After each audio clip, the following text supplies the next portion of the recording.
j'espère que vous allez bien. On se retrouve aujourd'hui pour parler classique. Parce qu'après vous avoir présenté Don Quichotte, et ben finalement je me suis dit que ça pourrait être sympa de vous faire une vidéo comme ça de façon régulière pour vous présenter des classiques hispaniques. Oui, parce que déjà c'est ma spécialité, et je me dis que finalement on voit partout les classiques français, partout les classiques anglophones, et au milieu de tout ça, vous le savez, moi j'aime faire vivre un peu la littérature hispanique, et donc je me dis qu'il y en a quand même quelques-uns qui sont assez connus, typiquement Don Quichotte, et c'est une façon pour moi à la fois de vous en faire découvrir d'autres et à la fois de vous présenter un peu mon avis sur ceux que vous pourriez déjà connaître pour que vous ayez une idée de si vous allez avoir envie de vous lancer ou pas.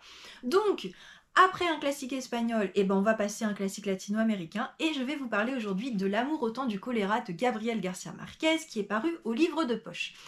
Clairement, avec 100 ans de solitude, c'est les deux romans majeurs de Gabriel García Márquez, qui est quand même prix Nobel de littérature.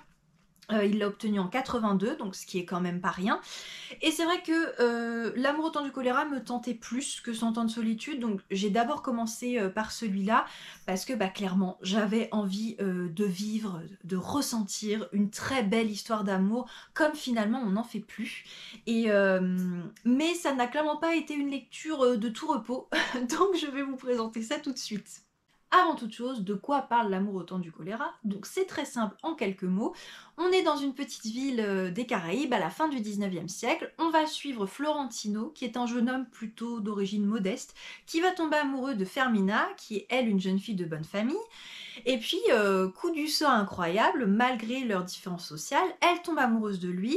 Pendant 3 ans, ils vivent une très belle histoire, et puis quand la condition sociétale les rattrape et qu'il est l'heure de se marier, Fermina épouse quelqu'un d'autre, en l'occurrence Juvénal, qui est un... Juvénal, c'est ça? Oui, j'ai les prénoms. Juvénal Urbino, qui est un brillant médecin, et elle va faire sa vie avec lui. Donc désemparé, Florentino va se jurer de s'élever socialement pour pouvoir prétendre à la main de Fermina, et toute sa vie, il va espérer pouvoir la reconquérir. Et on va suivre leur vie à ces trois personnages durant 50 ans. Ce roman, il n'a pas été écrit par un prix Nobel de littérature pour rien, c'est-à-dire que l'écriture est tout simplement magnifique. Ça, je veux dire, on ne peut absolument pas lui retirer. Pour moi, il illustre vraiment le genre de livre qui n'existe plus, qui illustre une certaine époque, avec vraiment des constructions de phrases très belles, c'est un vocabulaire fourni, on sent de la subtilité, une certaine élégance. Enfin, je dis pas que les auteurs d'aujourd'hui n'écrivent pas bien, je dis juste que pour moi, ce genre d'écriture... n'existe plus, tout simplement. C'est un temps qui est révolu et ça fait beaucoup de bien de se plonger dans ce genre d'ouvrage, comme on dit, un classique quoi, avec tout ce que ça englobe de qualité littéraire. Et donc si vous cherchez un ouvrage extrêmement bien écrit, ah là vous allez être servi. Par contre c'est vrai que il n'est pas forcément facile d'accès dans le sens où c'est très compact, voilà, et il n'y a quasi pas de chapitres. Donc c'est ça sur 430 pages, donc c'est clairement le genre de roman que voilà, il faut digérer, mais par contre d'une qualité incroyable. Là-dessus, les personnages, surtout Florentino, ont une certaine complexité, en tout cas je les trouve très bien construits. Donc Florentino, lui, c'est la complexité plus. Fermina moins, mais elle reste quand même très intéressante à suivre. Et moi c'est vrai que j'avoue, petit coup de cœur personnel pour finalement l'ennemi, quoi, celui qui va amener le malheur au héros, pour Juvénal. Vraiment j'ai adoré ce personnage, j'ai adoré ses valeurs, son engagement en tant que médecin, enfin j'ai vraiment trouvé que c'était un homme bien quoi. Donc pareil, personnage incroyable. L'histoire elle s'étale quand même sur 50 ans et je trouve que l'auteur arrive vraiment à nous les faire vivre de façon fluide et enfin il n'y a pas de maladresse, il n'y a pas de lourdeur, c'est... Voilà, ça déroule et puis ouais, on voit les années passer, c'est très bien amené, pardon. J'ai du mal à faire ma liaison. Et puis, dernier point très positif, c'est cette plongée dans la Caraïbe du 19e siècle, fin du 19e siècle. Oui, je dis la Caraïbe parce que, en fait, on dit les Caraïbes, mais c'est là. J'avais une prof à la fac qui insistait beaucoup, la Caraïbe, donc voilà, je lui rends hommage, la Caraïbe. Et en fait, c'est... Pour moi, le dépaysement, il est complet, quoi. C'est qu'on se retrouve là-bas, il y a les couleurs, il y a le paysage, il y a les senteurs, il y a... Enfin voilà, c'est vraiment pour moi, à ce niveau-là, un superbe roman. Sur ces points-là, en tout cas, que je ne peux que vous conseiller. Par contre, à titre personnel, c'est un rendez-vous manqué. Voilà, je n'ai pas adhéré pleinement à ce roman et en fait ça m'énerve parce que c'est typiquement le genre de roman qui à mes yeux a tout et puis il y a voilà il y a un ou deux éléments qui viennent mais qui sont quand même importants et qui font que bah voilà moi ma sensibilité fait que je n'ai pas adhéré et principalement parce que je n'ai pas pu piffrer Florentino. Voilà, c'est un personnage qui m'est sorti par les yeux parce que si vous voulez au début, il est jeune, donc on lui pardonne ce côté amour maladif. Voilà, c'est la fougue de la jeunesse.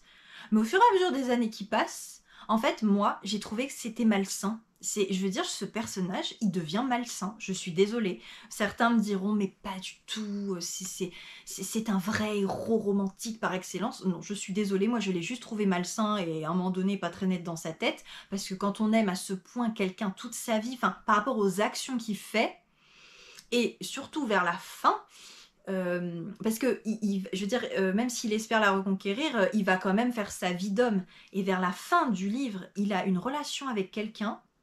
Je sais bien, il faut remettre dans le contexte, on était bien avant tout ce qui peut se dire aujourd'hui, MeToo et compagnie. Mais quand même, je lisais ça, j'étais là, ok, donc en fait ça ne dérange personne. D'accord, bah écoutez, bah moi ça me dérange en fait. Voilà, vraiment, je l'ai trouvé malsain. Et quand on ne peut pas piffrer le personnage principal d'un roman de 430 pages, c'est un petit peu compliqué, quoi. C'est-à-dire qu'à la fin, bah ça le fait pas, quoi.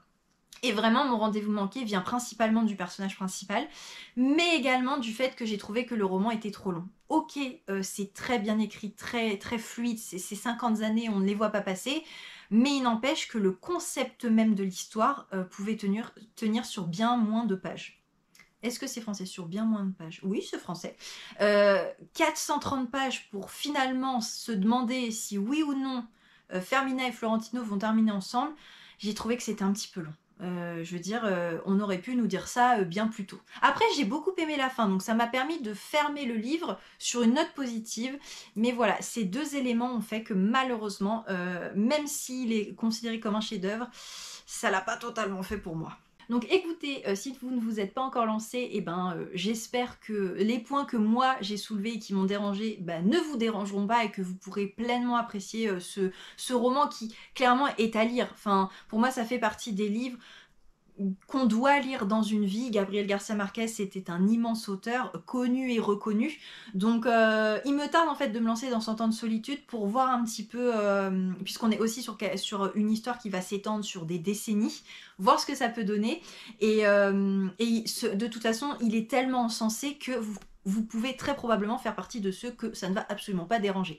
Et d'ailleurs, si vous l'avez lu, n'hésitez pas à me faire un retour pour voir si je suis seule à avoir été gênée par ces éléments. Avant de terminer, je voulais vous montrer une très belle édition illustrée. Alors, c'est en espagnol, donc clairement, bon, si vous ne lisez pas espagnol, ça perd de sa valeur. Mais je me dis que si vous faites partie des grands fans de Gabriel Garcia Marquez, vous pouvez avoir un peu une âme de collectionneur et avoir envie d'avoir cette magnifique édition dans votre bibliothèque.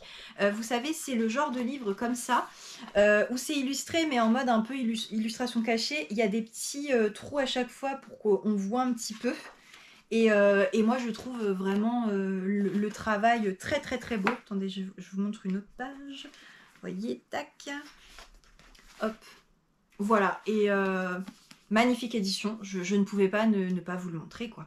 Voilà, ma petite présentation de L'amour au temps du choléra est terminée. J'espère qu'elle vous aura plu. On se retrouve très vite pour un prochain classique et dès la semaine prochaine pour une nouvelle vidéo. Hasta luego!